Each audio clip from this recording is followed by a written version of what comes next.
Meet Uri Geller, the man who could bend spoons with his mind, tells his encounter with Werner von A Braun. UFO, a craft, crashed on planet Earth.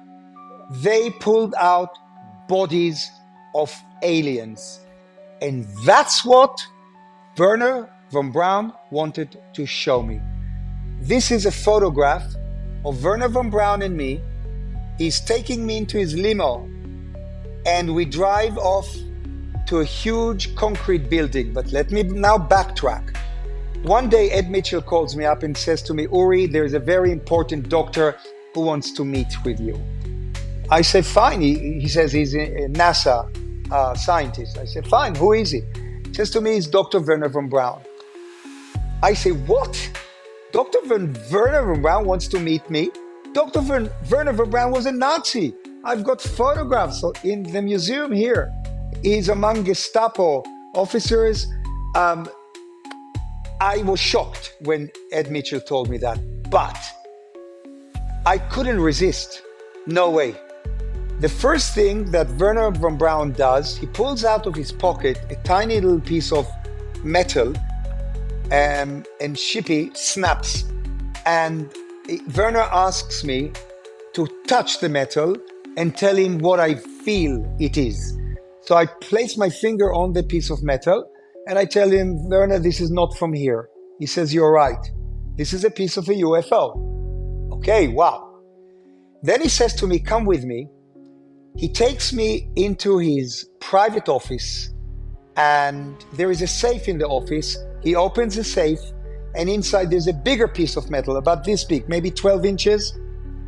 He holds it in his hand, and he says to me, Uri, now place your hand on the piece of metal. Tell me what you feel now. So I place the palm of my hand on the piece of metal, and I immediately tell him, Werner, this is from a UFO. And he says, you're right. Now come with me. He takes me out to the parking lot, and this is the photo. It's an enhanced photo. Somebody made it, more color.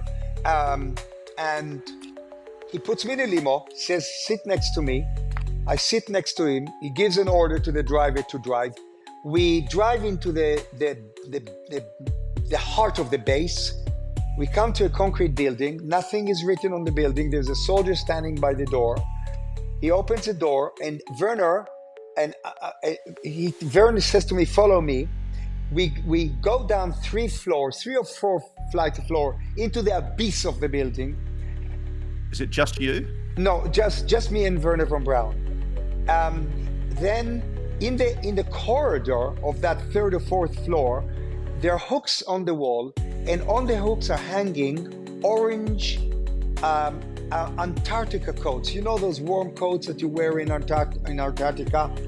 They're orange in color, but they all had a NASA logo on. He says, put one on. And he puts one on. I don't know what the hell is going on.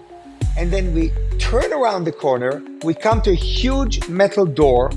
He opens the door, and I see an enormous refrigerator. It's cold. I walk into this cold space, and listen, Ross, I'm definitely not an idiot, and I definitely was not hypnotized.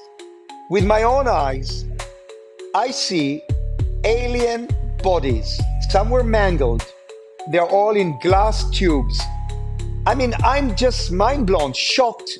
I was stunned. I froze, and it suddenly everything dawned on me in that refrigerator room that this is all real. Everything that I believed in, it's all real. Can you describe those bodies to me?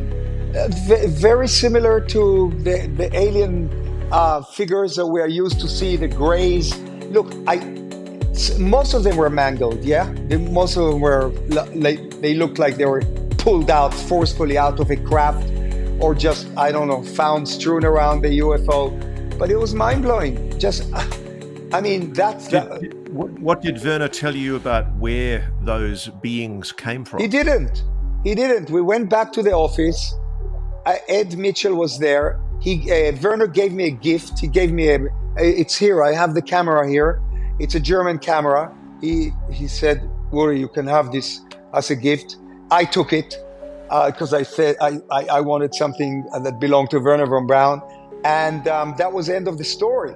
So, but it happened. Did it? You Did, understand that this is yeah. what I'm astonished at. That this is 50 years ago, Ross. 50 years ago, and the Americans are still sitting on this secret.